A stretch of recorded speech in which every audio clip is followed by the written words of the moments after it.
सब जगह जाएंगे, डोरे धागे करवाएंगे, पीर फकीरों के वहां जाएंगे, मुल्ले मौलवियों के वहां जाएंगे, सब जगह जाएंगे, आराम से ले लेंगे, प्रसादी भी खा लेंगे, मान्यता भी कर लेंगे। शिरडी के साईं बाबा को बहुत लोग मानते हो, जिनके इतिहास को 100 साल अभी पूरे हुए ईस्वी सन 2018 में। ईस्वी सन 1918 में इन्होंने शिरडी में समाधि ली थी, ऐसा कहा जाता है। 100 साल इनकी समाधि को पूरे हुए। कई लोग इनको भगवान मानते हैं, कई लोग इनको चमत्कारिक देव मानते हैं, कई लोग इनको महापुरुष मानते हैं, वहां जाते हैं और मत्था टेकते हैं। जरा सुनिए ये कौन थे। मेरा दावा है, हिंदू हो या जैन हो, जो इनको मानते हैं, उन 100 में से 99 लोगों को भी यह पता नहीं है कि ये कौन थे। 99 लोगों को भी यह पता नहीं है कि ये कौन थे, कौन है, इन्हें क्यों लाया गया, ये 99 को पता नहीं। बेवकूफी की पराकाष्ठा देखो, जब पता नहीं और मानते हैं, पता नहीं और स्वीकार करते हैं, पता नहीं और पूछते हैं। बहरुद्दीन पिंडारी नाम का एक व्यक्ति था, ये अफगान से यहां आया था, ये पिंडारी जाति का था। ये मैं तब की बात कर रहा हूं जब औरंगजेब का खात्मा हो चुका था और मुगल साम्राज्य समाप्ति की ओर आगे बढ़ रहा था। धीरे धीरे मराठाओं ने अपना वर्चस्व जमा लिया था और वे हिंदू साम्राज्य की स्थापना के लिए बहुत मजबूती के साथ में आगे बढ़ चले थे। भारत के अंदर, भारतवर्ष के अंदर, अखंड हिंदुस्तान में जोरदार हिंदुत्व साम्राज्य का, हिंदू साम्राज्य का विस्तार होने जा रहा था। ये मैं तब की बात करता हूं। ये पिंडारी लोग लुटेरे हुआ करते थे। ये पूरी अफगान की जाति लूटने फाटने के लिए यहां पर आई थी। मुगलों के काल के अंदर इसने अच्छी खासी मात्रा में जगह जगह लूटपाट की थी। हिंदुओं को टारगेट बनाना, उन्हें लूटना, उनके पैसों को छीनना, उनकी बहन बेटियों को छेड़ना और पसंद आ जाए तो उनकी बहन बेटियों को उठा लेना, ऐसे इनके कर्तव्य हुआ करते थे। 1838 में इस बहरुद्दीन का माफ कीजिएगा, 1838 में इस बहरुद्दीन का जन्म हुआ और यह आगे बढ़ा। उसके बाद में एक फिल्म आई, वो हिंदी फिल्म थी। उस फिल्म को जगह जगह पर दिखाया गया षड्यंत्र के आधार पर। फिल्म में यह बताया गया, औरंगजेब के मरने के बाद पहली बार जब बोलने वाली फिल्में आई, पहली बार जब फिल्म आगे बढ़ी, वो ब्लैक एंड व्हाइट मूवी, जब फिल्मों का जमाना आया, तब यह बताया गया कि ये बहरुद्दीन पिंडारी तो बहुत अच्छा आदमी और ये पिंडारी जाति के लोग तो देशभक्त हैं, देशद्रोही नहीं, ऐसा बताया गया। बावजूद इसके इस बहरुद्दीन ने जगह जगह डकैतियां करना, लूटना फाटना जारी रखा। बड़ी मात्रा में लोगों को तहस नहस करता रहा। इसने अपनी जिंदगी में कई सारी हिंदू महिलाओं के, कन्याओं के बलात्कार किए, कितना ही सारा नुकसान पहुंचाया। अंततः जब धीरे धीरे मराठा साम्राज्यों के सामने, उधर झांसी की रानी, झांसी के अंदर लक्ष्मीबाई लोहा ले रही थी, उस वक्त अंग्रेजों का आगमन हुआ। अंग्रेजों को यह बहरुद्दीन बहुत नागवार गुजरा। इन्होंने जैसे तैसे करके इस बहरुद्दीन को भगाने के लिए, पकड़ने के लिए खूब कोशिशें की। यह बहरुद्दीन बेस बदल करके भागता हुआ अहमदनगर आया, जिसे नगर कहा जाता है, महाराष्ट्र का बहुत बड़ा एक शहर है। अहमदनगर आया और सुनिए, इतिहास ये कहता है कि यह बहरुद्दीन पिंडारी अहमदनगर के अंदर एक वेश्या के घर रहा। उस वेश्या को अपना बना करके उसने वहीं पर अपना आशियाना बना लिया वेश्या के साथ। आगे जाकर उसने शादी की या नहीं की, इसका कोई सबूत नहीं। वेश्या के साथ रहते रहते 2 संतानों का जन्म हुआ। एक था लड़का जिसका नाम रखा गया चांद मियां। बहरुद्दीन ने अपने बेटे का नाम रखा चांद मियां। थोड़ा बड़ा हो जाने के बाद में बिना पढ़ाई लिखाए इस चांद मियां को अपनी डकैतियों में जासूसी के तौर पर बहरुद्दीन पिंडारी ने उपयोग करना प्रारंभ किया।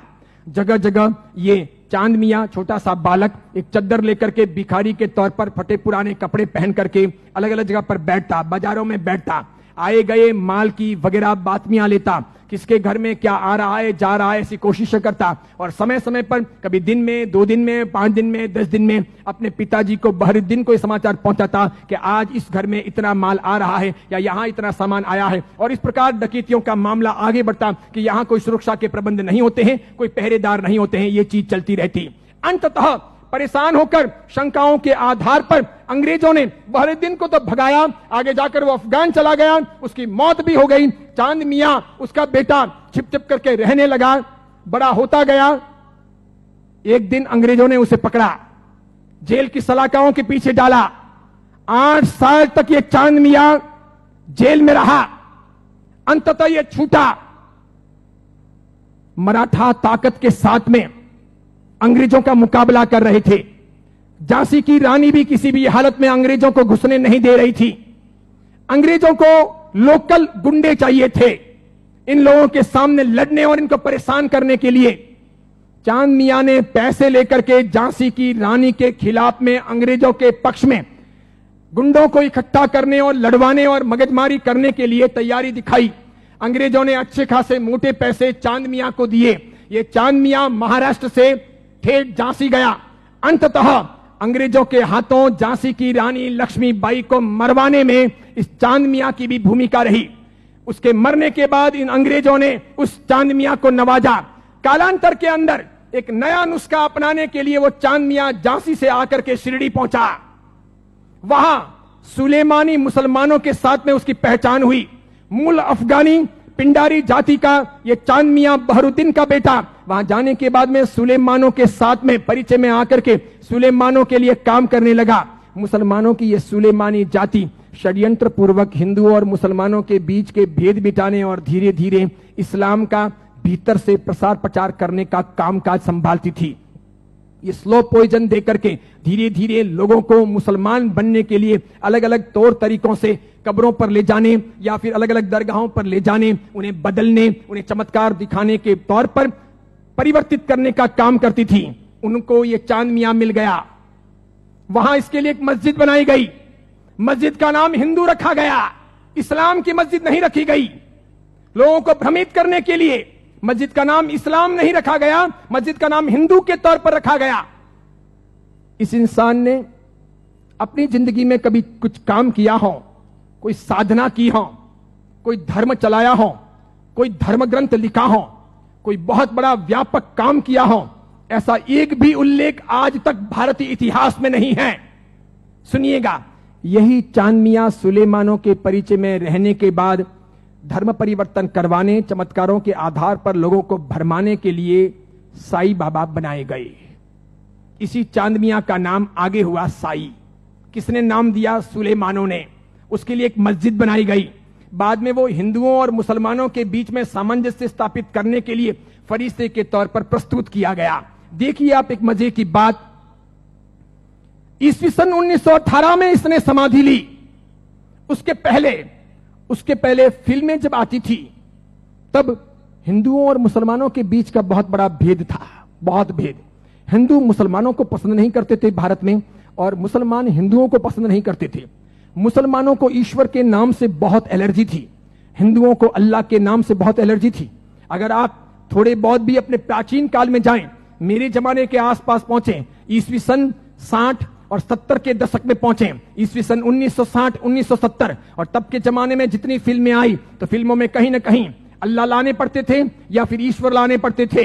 बिना उनके काम चलता नहीं था। इन फिल्मों के आधार पर ही फिल्में हिट होती थी, फिल्में चलती थी। उस समय मात्र लटके मटके लेना, कमर को नचाना, ठुमके लेना और उससे फिल्म चल जाएगी, ऐसा होता नहीं था। उस जमाने का जमाना ऐसा था नहीं कि आज की हीरोइनें चल जाएं, थोड़े बहुत लटके मटके लें और फिल्म रातों रात कम कपड़ों के आधार पर फेमस हो जाएं, ऐसा था नहीं। उस जमाने का कल्चर ऐसा था कि कहीं ना कहीं रिलीजियन, धर्म बीच में लाना पड़े। अल्लाह लाओ तो हिंदू नहीं देखेंगे, ईश्वर लाओ तो मुसलमान ऐतराज करेंगे। और देखो मजे की बात, अधिकांश प्रोड्यूसर मुसलमान थे। अधिकांश पाकिस्तान से, सिंध से, पंजाब से और कश्मीर से आए हुए हीरो और हीरोइन ये भी मुसलमान थे।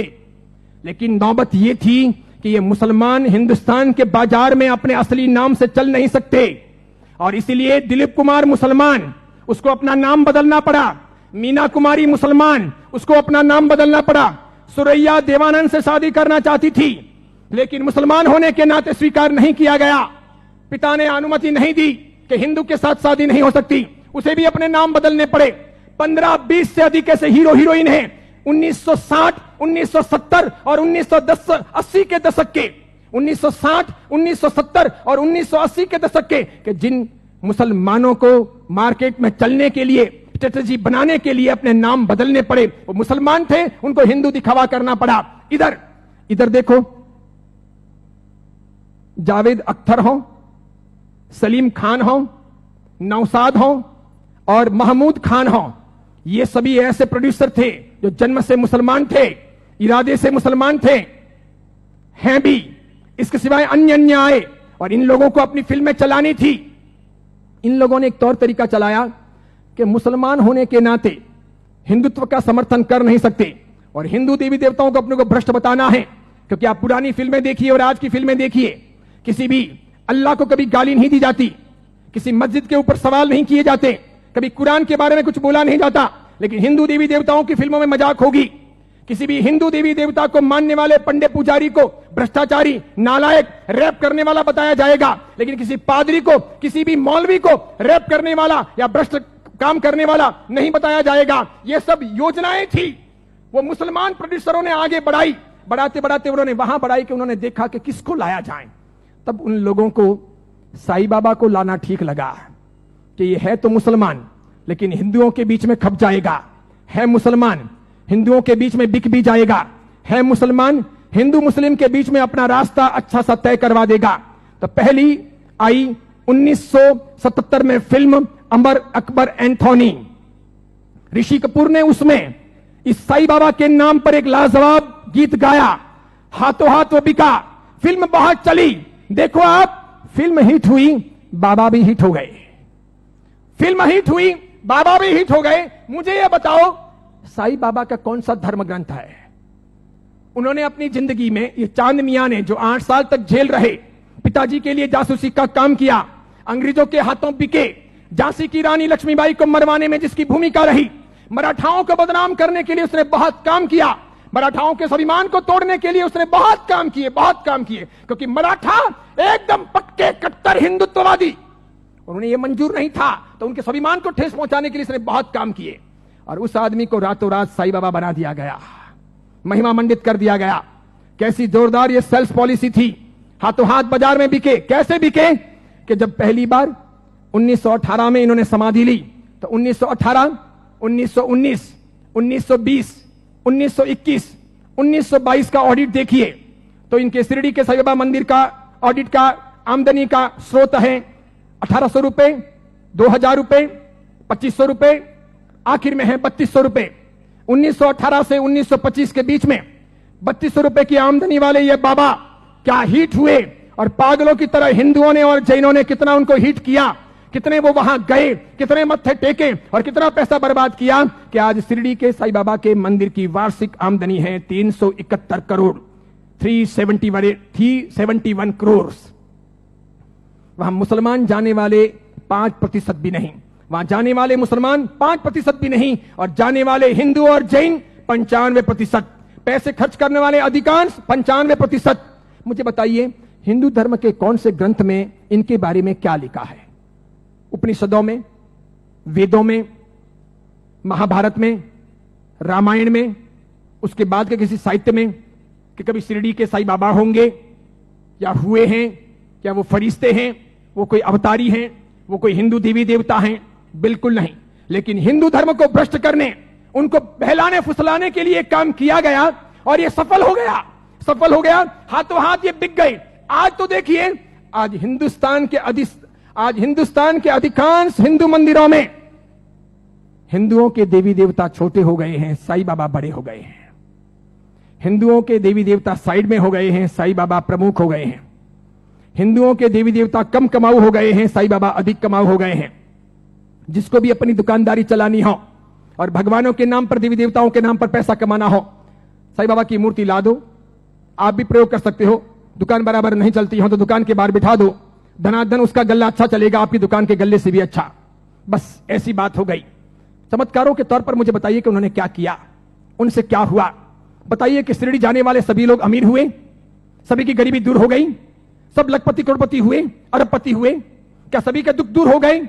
जो वहां गए और हर साल जाते हैं, क्या वो बीमार नहीं पड़ते? क्या उनके घर में बाल बच्चे बराबर पैदा होते हैं, वे वांझिए नहीं रहते? क्या उनके वहां पर किसी का एक्सीडेंट नहीं होता, दुर्घटना नहीं होती? क्या शिरडी जाते हैं और मानते हैं उनके सब ख्वाब पूरे होते हैं? बताइए मुझे। और दूसरी बात, एक जैन परंपरा में जन्म लेकर, अरिहंत को मानकर, सुदेव सुगुरु सुधर्म के आधार पर चलकर आपको कौन सा दुख हुआ? कौन सी भीख मांगनी पड़ी? कौन सी तकलीफें हुई? अरे मजारों पर जाकर अगर बीमारियां दूर हो सकती थी, कब्रिस्तानों पर जाकर अगर बीमारियों से हम मुक्त हो सकते थे, या शिरडी के साईं बाबा के वहां पर मत्था टेक करके हम अपने रोगों से मुक्त हो सकते थे, तो फिर बड़े बड़े अस्पतालों के निर्माण की आवश्यकता क्या थी? बीमारियां जब मजारों पर और शिरडी के साईं बाबा के वहीं पर दूर हो जाएगी, तो फिर अस्पतालों की जरूरत क्या है? कितनी बड़ी मात्रा में हिंदुओं का शोषण हो रहा है। देखना आप, आने वाले कुछ समय के बाद हिंदू धर्म दो भागों में बंट रहा है। आज मैं उद्घोषणा कर रहा हूं, यह बहुत बड़ी भविष्यवाणी है। इन दोनों के बीच में गहरा संघर्ष चलेगा और इन दोनों के बंटवारे में, इन दोनों की लड़ाइयों में दूसरे धर्म के लोग हावी हो जाएंगे। वे अपना रास्ता तय कर लेंगे और इस प्रकार उनका षड्यंत्र सफल हो जाएगा। आगे जाकर के अब दो प्रकार के हिंदू आपको देखने को मिलेंगे। हिंदू धर्म दो भागों में बटेगा, एक साई भक्त हिंदू, दूसरे सनातनी हिंदू। दो प्रकार के हिंदू आपको देखने को मिलेंगे। एक वे जो साईं बाबा को मानते हैं, दूसरे वे जो साईं बाबा को नहीं मानते हैं। कई सारे हिंदू पंडित पुजारी हैं, कई सारे हिंदू संत महात्मा हैं, उनको भी अक्ल नहीं है। वे भी शिरडी के साईं बाबा के वहां पर जाते हैं और उनको मानते हैं और उनके मंदिर बनाते हैं और उनकी पूजा करते हैं। उनको पता नहीं कि राम का इतिहास है, कृष्ण का इतिहास है, बजरंग बली का इतिहास है, महाभारत का इतिहास है, रामायण का इतिहास है, देवी देवताओं का इतिहास है। इनका कोई इतिहास नहीं। ये हिंदू नहीं, ये साधक नहीं। जैन साधु साध्वी भी शिरडी जाते हैं तो यदा कदा दर्शन करने के लिए वहां चले जाते हैं और कर्म फोड़ के चले आते हैं। कितने बेशर्म होते हैं ऐसे जैन साधु साध्वी। क्यों उन्होंने पंच महाव्रत लिए हैं? क्यों उन्होंने सफेद कपड़े पहने हैं? मैंने कितने ही अलग अलग अपने संप्रदायों के जैन साधु साध्वियों को यात्रा के दौरान शिरडी जाते हुए देखा। वहां जैन मंदिर भी है, उपाश्रय भी है, स्थानक भी है, और उसके बाद में कभी न कभी वहां के श्रावकों को कहकर या अपने चेले चपाटियों को साथ में लेकर वे शिरडी के साईं बाबा के मंदिर में दरबार में चले जाते हैं।